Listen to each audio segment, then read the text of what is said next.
तपाईको मृगौलामा पत्थरी भएको अवस्थामा किडनी स्टोनको अवस्थामा पनि ब्याक पेन ढाड दुखाइको समस्या हुन सक्छ, विचार गर्नुहोला। अब तपाईको ढाड दुखाइको समस्या पत्थरीकै कारणले भएको हो कि अन्य कुनै मेकानिकल कजको कारणले भएको भन्ने कुरा बुझ्न आवश्यक रहन्छ।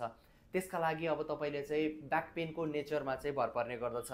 यदि चाहिँ दुखाइ एकदमै धेरै ज्वलन छ हैन, ब्याक पेन यो ढाड दुखाइ चाहिँ एकदमै धेरै सहनै नसक्ने गरेर दुखाइ भइरहेको छ, सँगसँगै चाहिँ यो चाहिँ कहिले कसो चाहिँ फ्लक्चुएटिङ नेचरको, कहिले बढ्ने कहिले घट्ने टाइपको चाहिँ ढाड दुखाइ छ भने, र यो सँगसँगै गरेर चाहिँ अर्को एउटा मार्कर भनेको चाहिँ, अर्को एउटा इम्पोर्टेन्ट कुरा भनेको चाहिँ यदि तपाईको चाहिँ पिसाबमा पनि समस्याहरू देखिरहेको छ, पिसाब फेर्दै गर्दाखेरि चाहिँ एकदमै धेरै पोल्ने समस्या छ, ज्वलनको समस्या छ, त्यसै गरेर चाहिँ पिसाबमा कहिले कसो चाहिँ रगत देखिरहेको छ, र दुखाइ चाहिँ तपाईको यो ढाडमा मात्र नभएर, ढाडमा मात्र सीमित नभएर पेटको अघिल्तिर, त्यसै गरेर चाहिँ तपाईको यो तिघ्रा थाइको बीचको भागमा पनि कहिले कसो चाहिँ दुखाइ एकदमै धेरै हुने गर्दछ।